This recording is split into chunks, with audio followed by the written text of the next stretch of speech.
Hi everyone, it's Monica, and welcome back to Tailor-Made Cards for You. Today I wanted to share with you the unboxing of the Tonic craft kit called Distress Detail. Now about 3 months ago I decided to try out a kit. I don't typically do kits, but Tonic Studios is a company that I've never been disappointed with. They have lots of great products, and I thought I couldn't go wrong. So this is the third month for my kit, and at the end of the video I'll go ahead and give you my feelings as far as joining kit clubs. Now this kit by far out of the 3 kits that I got over the last quarter is my favorite, and this is because it is just so my style. The name itself is called Distress Detail, and that in itself tells you it's going to be a good one. So let me go ahead and share with you some of the items that I got in the kit, and some of the items I'm really excited about because I've never used them before. Now, some of these products in this box that you're seeing me pull out were not part of the kit. I actually did play with it a little bit. So let me go ahead and pull out some of the items that were not in the kit. And let's just go through what you get. Now, like I said, this is the Craft Kit 21. And every kit that you get comes, you get a little envelope like this. And in the 3 months period, you're going to get a little book. So the book fits, or I should say these craft folders fit perfectly in the book. Now, as you can see, this particular kit has some great dies. And these are those dies that are inset, I guess you would describe it, where they don't actually pop out. They become part of your cardstock. Now, they do have some framing as well to help you cut some of the edges off, but what I really like about this kit is you get both options. You also get a couple of stamps that are border stamps. You got the rose, and then you got that trellis, and then you've got a really nice stencil as well. Now, some of the other items here that I was really excited about, I'm going to go ahead and share with you. This little brush here is something that I've seen a lot of people use. And it was part of the kit, so I was pretty excited about that. I also got some of these blue Nuvo paste, and this is a metallic blue. And this kit is going to be perfect for your 4th of July cards.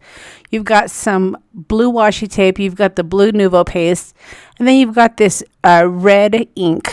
So these are going to be perfect for your 4th of July cards. Now you also got these golden flakes, and I've seen lots of people use these. But I've never used them, so I was pretty excited to get these in my stash as well.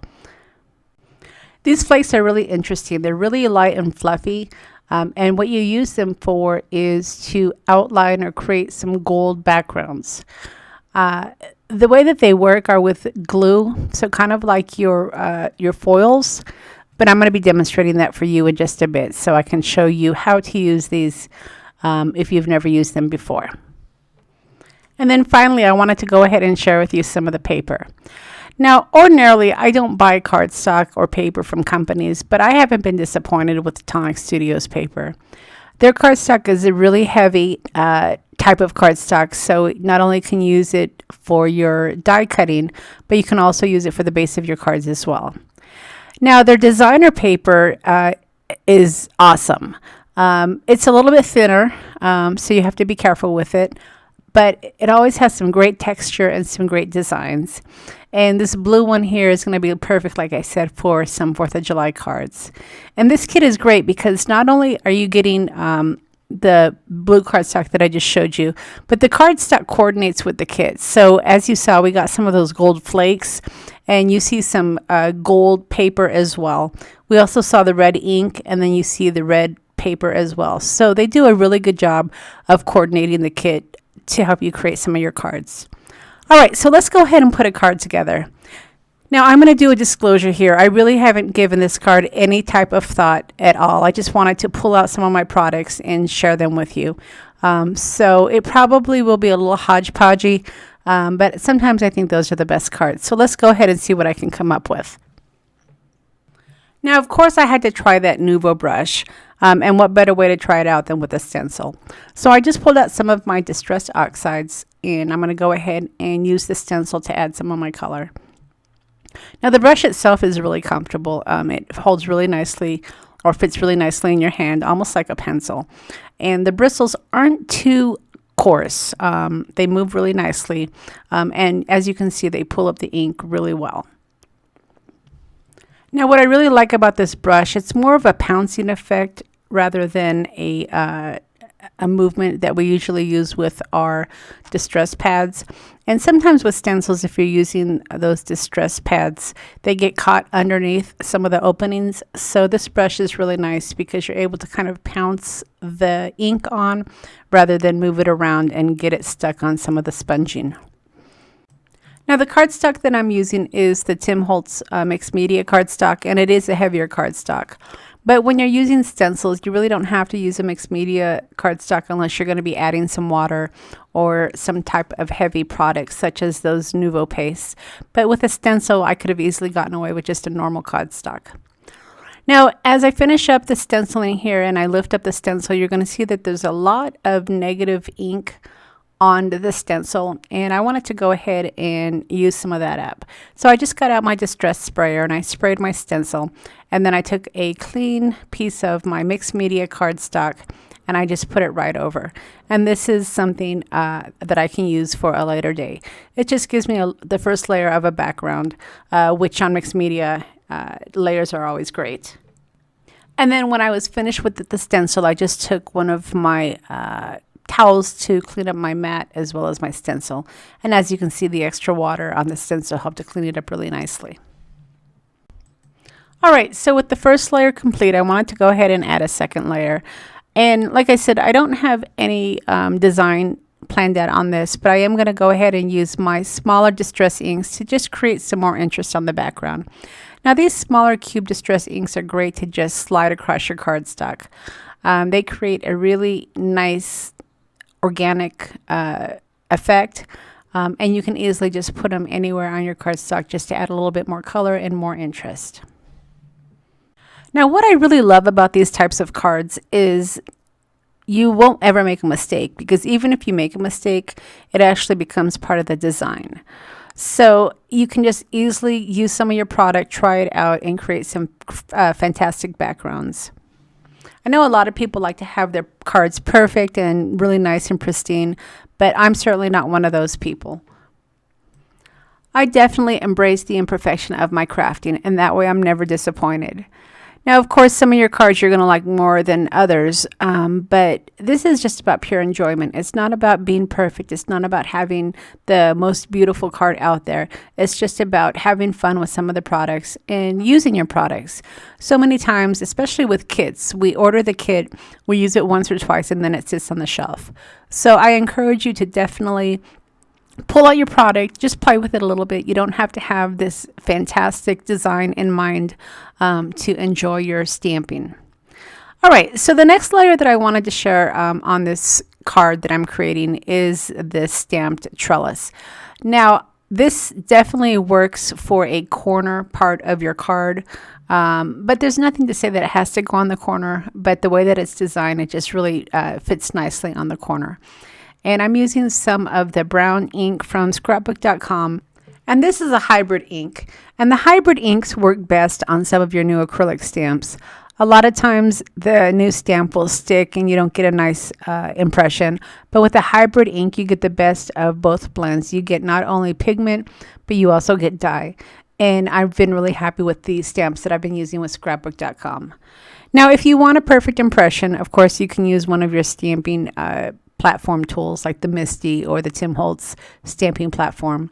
But again, I'm not going for perfection here. I'm just going for some layers and some backgrounds, and I'm just looking for some color to create interest.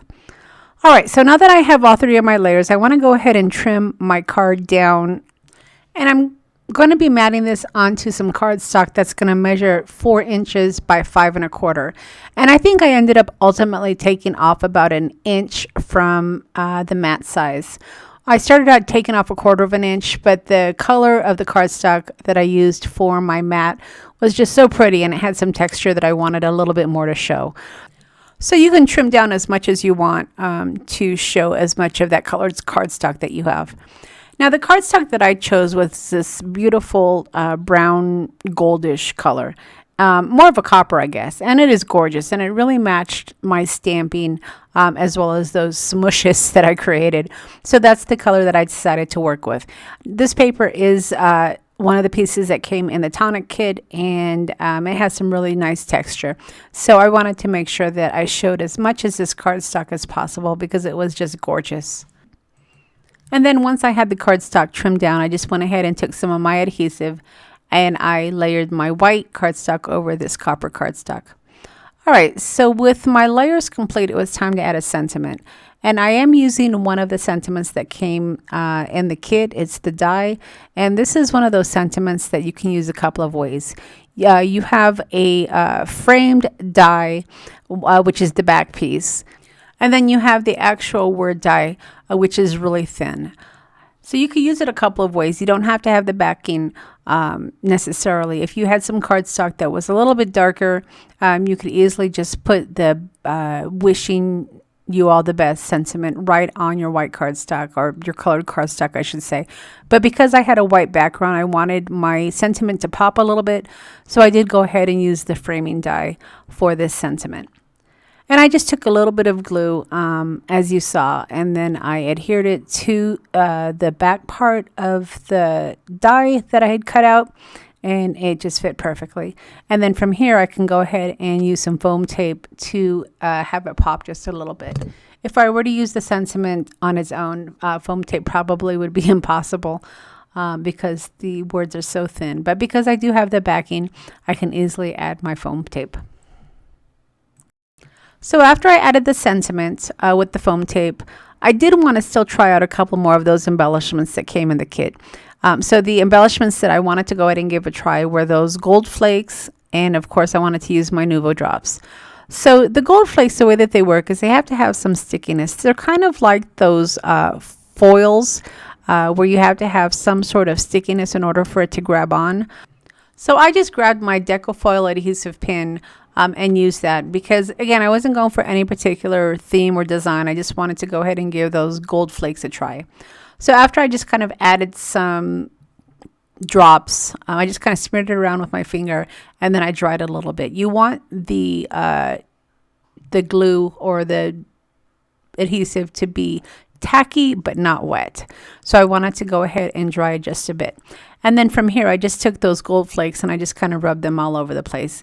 And as you're going to see here in a minute, it worked really nicely. So when I added the adhesive using that Deco Foil pen, they ended up just being kind of like random circles. So when I added those gilded gold flakes, that's exactly what I got. But going forward, I probably will have a little bit more of a design in mind. I know that I'm going to pick up some of the, there's this stamp pad that's like a glue pad, and you can use those with your stamps, and it will give you enough tackiness to be able to add some of this gold, the gold flakes, to actually outline an image. And that's probably what I'll be doing next. But for now, I just wanted to go ahead and show you how easy it is to use these gold flakes. And they really do create some nice shine in your background, and it gives you some nice interest. All right, and then for the last item that I wanted to try out in my Tonic kit, I wanted to go ahead and have my card adhered to my white card base because I am going to be adding those Nuvo drops, and those take a minute to dry. So I wanted to go ahead and have it adhered to my white cardstock before I added those. Now the Nuvo drops that I'm using are actually called stone drops. And let's see here. I've never used these before. I know that Nuvo has all sorts of these drops. And this is, it has sort of a metallic color to it. And the color is called Rusted Iron. And this color really did match up that copper cardstock that I had on my background. So hopefully you've liked my process for kind of trying out some of these new products in the Tonic kit. And it wasn't too grungy for you. I know a lot of you don't necessarily work with this style, but I wanted to show you that your cards don't have to be perfect to turn out really nice. Personally, I'm really happy with this card, and it has an eclectic look to it, but I still think it will be a nice card to give to somebody just as an all occasion card. So I'll go ahead and I'll leave a list of all the products that came in the Tonic kit so you'll have an idea of what was in the kit. And this was my third month, like I said. So while I was really happy with the Tonic kit, I probably won't be re-enlisting. One thing that I found is that they typically will give you a a spotlight video before the next kit comes out. So kit 22 already is on YouTube, so you can see what's going to be in it. And I think what I'm going to start doing going forward is, if I like the kit, I'm going to just buy it, but I'm not going to necessarily prepay for kits in advance, because while the kits were really nice, honestly, every kit isn't going to be my style. And I think I'm going to go ahead and reserve my money for items that I know that I will love and use, because if there's anything that gets me recently is when I buy a product and it just sits on my shelf. I'm actually going through a huge destashing in my craft room, because it can get a little overwhelming, and I've really committed to just purchasing items that I know I'm going to use and love. Now, I plan on creating some more cards using this kit, so if you haven't subscribed to my channel yet, don't forget to hit that subscribe button. And leave me a comment. Let me know what you think about this style of a card. I know it's not for everybody, but I would certainly love to hear your comments on it. All right, everyone. Thanks so much for stopping by, and we'll see you again next time.